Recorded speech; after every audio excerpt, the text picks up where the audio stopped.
Ministro, ontem na sessão do Supremo, o senhor e o ministro Fux tiveram aí uma troca de alfinetadas ali em relação à questão do juiz de garantias, justamente o senhor reclamando do tempo que se está tratando dessa matéria. Uma das críticas que faz é que esse instrumento poderia gerar um custo que não que talvez não se justifique nesse momento. Qual que é a avaliação do senhor em relação a isso? E como é que... Não, isso tudo pode ser temperado. Eu disse até isso na sessão de ontem. Primeiro que não há essa superestimativa, porque o juiz de garantias, isso já funciona em São Paulo de alguma forma, com esse modelo do DIPO, o juiz de garantia é um juiz que vai supervisionar os inquéritos, as investigações e depois encerra. Portanto, não terá esse número, não é para cada processo um juiz de garantia e depois um juiz para aquele processo na ação de conhecimento. Portanto, você não precisa de tantos juízes, assim, isso já funciona. É claro que terá que ser devidamente adaptado e tal, mas não há essa expectativa. E onde não houver essa possibilidade, não se implementa. Então, um local onde só tem um juiz lá no interior do Amazonas, continua com o modelo anterior. Portanto, nós já fizemos isso. E eu dizia que, recentemente, ainda falei ontem no CJF, no Conselho da Justiça Federal, que nós implantamos os juizados especiais federais sem criarmos um cargo de juiz.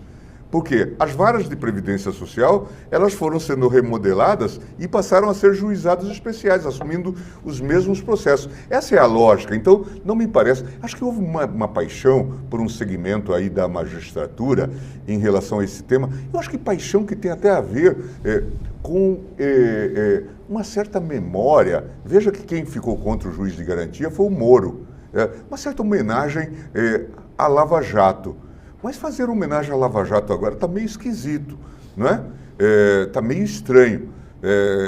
Alguém ainda se filia a essa corrente depois de tudo que se fez na Vaza Jato, tudo que se revelou na Vaza Jato? Alguém ainda é capaz? Eu acho que o que se está oferecendo ao Brasil é a chance de uma fuga para frente, de não repetir mais esse modelo. Esse modelo... Moro, Dallagnol, Força Tarefa, Bretas, dá asco, dá nojo. Alguém é capaz de subscrever isso? Alguém quer dizer, eu compartilho disso, este é um bom modelo? Se diz que depois do Dallagnol, o próximo da fila a ser cassado, ou ser afastado, é o Moro. O senhor também acha que isso pode ocorrer? Vamos aguardar. O futuro a Deus pertence. Mas é interessante de fato, eu acho que está se oferecendo à justiça brasileira uma grande chance. Nesses pontos a gente até tem que dizer que Deus é brasileiro, não é? A Vaza Jato revelou exatamente esse conteúdo. E é muito curioso, de novo, uma peculiaridade muito marcante do Brasil. O Brasil produziu esses combatentes da corrupção que gostam imensamente de dinheiro. Esse é um dado curioso, não é? Veja que Dallagnol, inclusive, viaja para o exterior e diz que, viajando no avião, começou a receber Pix. É um novo fenômeno da espiritualidade com dinheiro, não é? E tal. Alguém brincou assim, será que não seria isso um fenômeno de lavagem de dinheiro? Não é? Quer dizer, tudo muito estranho. Sobre a cassação... A tal fundação Dallagnol com 2,5 bi, aqui em Brasília estavam montando também uma fundação, que era um fundo eleitoral. Quer dizer, a rigor nós estamos tendo uma chance enorme de corrigir isso e corrigindo de maneira a não deixar vítimas. Vamos arrumar disso, organizar a fuga para frente. Não estamos atrás de fazer investigações, as investigações que se façam, de punir ninguém, nada disso.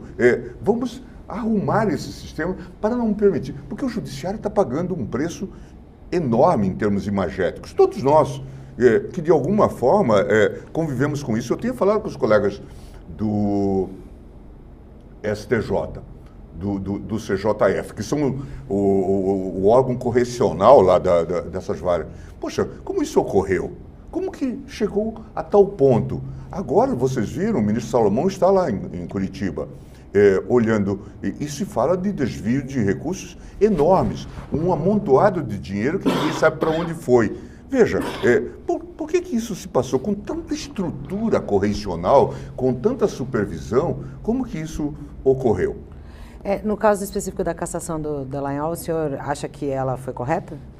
Não vou emitir juízo, imagine, ainda mais agora que eu sou membro do TSE. É tudo muito curioso, né, que ele tenha feito tudo isso, fugido das ações, saído quando já estava ameaçado, e por isso foi essa a discussão. O Dallagnol é um defensor, como a gente sabe, da lei da ficha limpa. Pois o senhor falou que essa lei foi feita, também falou nessa briga aí com o Fux, nesse bate-boca com o Fux, que a lei do ficha limpa é uma obra de um bêbado. Voltou a afirmar que é obra de algum bêbado. Não é de um bêbado. Tem como solucionar essa lei? Não, essa lei precisa ser corrigida. Porque se você olhar, ela diz aquilo que eu falei dos obstáculos móveis. Ela diz que quando houver o trânsito em julgado, quando houver a sentença de segundo grau, a decisão de segundo grau, a pessoa já está inelegível. Mas se a pessoa recorrer para o STJ e houver uma nova decisão, dali se contam mais 8 anos. Portanto, do primeiro marco contam-se 8 anos. Mas se ela recorrer e continuar recorrendo até o Supremo, o prazo vai contar daí a... É um prazo variável. Um prazo variável, daí a 8 anos. Portanto, ele pode ficar 24 anos inelegível, o que é um absurdo. É uma lei canhestra que foi feita. É uma lei de iniciativa popular, que foi apoiada por todos os partidos naquele contexto do combate à corrupção. Acho que foi votado em 2010, não é? Naquele contexto, apoiado inclusive pelo PT e tal. Mas uma lei extremamente mal feita, problemática. E aquela lei que também tinha endereço certo. Quem já renunciou quando tinha a ameaça de perder o mandato, colocaram isso lá, que era endereçado, acho que Jader, Roriz, casos assim, né, que tinha, ou casos do tipo, eu não me lembro, mas o fato é que é uma lei cheia de defeitos. Não vou dizer que ela não tenha a sua utilidade e o seu significado, mas ela foi uma lei mal feita. E por que eu falei isso? Porque o ministro Fux estava argumentando que havia graves problemas nessa lei e que ele recebeu manifestação de deputados pedindo que sustasse a lei. Você já pensou se a gente fosse agora sustar qualquer lei porque um deputado ficou infeliz com a votação? Seria algo estranho. Essa lei foi aprovada no Congresso por mais de 400 votos.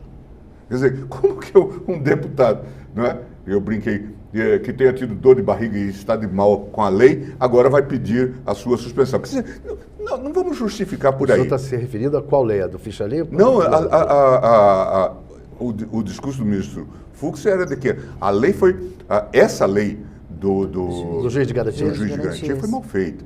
E que, portanto, tinha problemas e tal, e que ele recebeu um grupo de deputados que prometia uma lei muito melhor. Bom, o mundo é de imperfeição mesmo, claro. O processo legislativo é assim, não é? A lei é a lei do possível. Então, foi isso que eu quis dizer. Mas eu tenho a impressão que talvez o pensamento que o ministro Fux tenha veiculado, nem seja dele necessariamente, mas é de um grupo da magistratura. Veja que a AMB ficou insistindo nessa fórmula, entendendo que o juiz perde poder. É uma leitura errada. Eu acho que, na verdade, essa é uma chance que se está oferecendo ao judiciário de sair desta grande encrenca que nós nos metemos.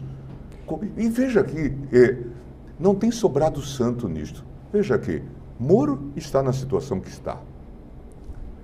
Aquela juíza Gabriela Hart, o tribunal, os que votaram lá no Tribunal Regional do Rio Grande do Sul, Bretas, que era o grande herói, era o Moro do Rio de Janeiro, o novo Moro, a tal juíza Selma, que foi considerada o Moro do Pantanal.